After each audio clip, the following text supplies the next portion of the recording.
ATS का दावा, मौलाना कलीम सिद्दीकी ने 5 लाख अफराद को मुसलमान बनाया। नाजरीन, 5 लाख लोगों को मुसलमान बनाना और इसी तरीके से खलीजी ममालिक नीज़ इंग्लैंड से करोड़ों रुपए का फ़ंड, ये वो इल्ज़ामात हैं जो उत्तर प्रदेश ATS ने मौलाना कलीम सिद्दीकी पर लगाए हैं। पिछले 4 महीनों में इस मामले में 16 लोगों को गिरफ़्तार किया जा चुका है। ED उन लोगों की मनी लॉन्ड्रिंग की भी तफ्तीश कर रहा है। ATS चीफ का दावा है कि मौलाना कलीम सिद्दीकी ने तफ्तीश के दौरान बताया कि उन्होंने अब तक 5 लाख लोगों को मुसलमान बनाया है। मौलाना कलीम सिद्दीकी के वकील मोमिन मलिक ने कहा कि मौलाना कलीम को सिर्फ सियासी वजूहात पर बलि का बकरा बनाया गया है। और ज़बरदस्ती तब्दील मज़हब क्या होता है? ज़बरदस्ती तब्दील मज़हब दरअसल एक मनगढ़ंत इस्तिलाह है जो कि सियासी फ़ायदा हासिल करने के लिए बनाई गई है और हर चीज़ को ISI और पाकिस्तान से जोड़ देना सियासी फैशन बन गया है। मौलाना उमर गौतम की अहलिया रज़िया ने बताया कि इस्लामी दावा सेंटर पर कोई ज़बरदस्ती मुसलमान बनाने का काम नहीं होता था।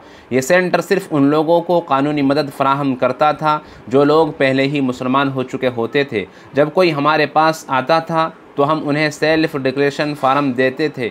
इसमें वो इस बात का ऐलान करता था कि मज़कूरा शख्स बग़ैर किसी दबाव और लालच के मज़हब तब्दील कर रहा है।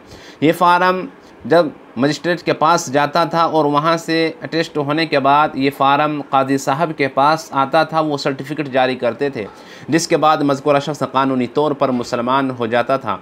उन्होंने मज़ीद बताया कि दरअसल इस्लामी दावा सेंटर की शुरुआत ही इसलिए हुई थी कि हमने देखा था कि मुशर्रफ ब इस्लाम होने वालों को बहुत से कानूनी पेचीदगियों का सामना करना पड़ता है। उन कानूनी पेचीदगियों में मदद करने के लिए हमने कदम बढ़ाया था। हम किसी को ज़बरदस्ती मुसलमान नहीं बना रहे थे। मौलाना उमर गौतम की अहलिया रज़िया ने ATS के इल्ज़ामात को मनगढ़ंत करार दिया है। उनका कहना है उमर गौतम पर इल्ज़ाम है कि वो फ़ंड लाने के लिए लंदन का सफ़र क्या करते थे। ये सच है कि वो लंदन का सफ़र करते थे, लेकिन ये उस वक्त की बात है कि जब वो बदरुद्दीन अजमल के ट्रस्ट के लिए काम करते थे। वो उसी ट्रस्ट के काम से लंदन जाया करते थे।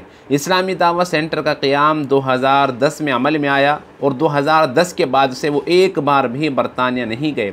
जिस फ़ंड की बात हो रही है और लोगों को जिस लालच देने की बात हो रही है, वो दरअसल ज़रूरतमंदों को, हाजतमंदों को दी जाने वाली राशन किट जैसी चीज़ें हैं। ATS पुरानी प्रॉपर्टी की बात कर रही है और अगर ये बात सच है तो वो प्रॉपर्टी कहाँ है? ज़रा हमें भी पता चले कि हमारी प्रॉपर्टी कहाँ है, जिसका ख़ुद हमें पता नहीं। मशहूर न्यूज़ वेबसाइट प्रिंट ने ऐसी 25 लोगों से रब्ता किया जो इस्लामी दावा सेंटर के ज़रिए मुसलमान बनाए गए थे, लेकिन अल्हम्दुलिल्लाह उनमें से किसी एक ने भी ये नहीं कहा कि उसे ज़बरदस्ती मुसलमान बनाया गया। ऐसी ही एक ख़ातून जो प्रोफेसर है, उनका कहना है कि वो अपनी मर्ज़ी से मुसलमान हुई थी, मुझ पर कोई ज़बरदस्ती नहीं हुई। ये कहा जा रहा है कि उमर गौतम ख़ातिन को निशाना बनाया करते थे, ये सरासर झूठ है। ऐसे ही एक जोड़े जो कि नोएडा में रहता है, उसने बताया कि जब हमने पहली बार उमर गौतम से रब्ता किया और मुशर्रफ ब इस्लाम होने की ख्वाहिश का इजहार किया तो उमर गौतम ने कहा कि आप इस्लाम का मज़ीद मुताला कीजिए, मज़ीद किताब पढ़िए। अब इसमें ज़बरदस्ती की बात कहाँ से आ गई?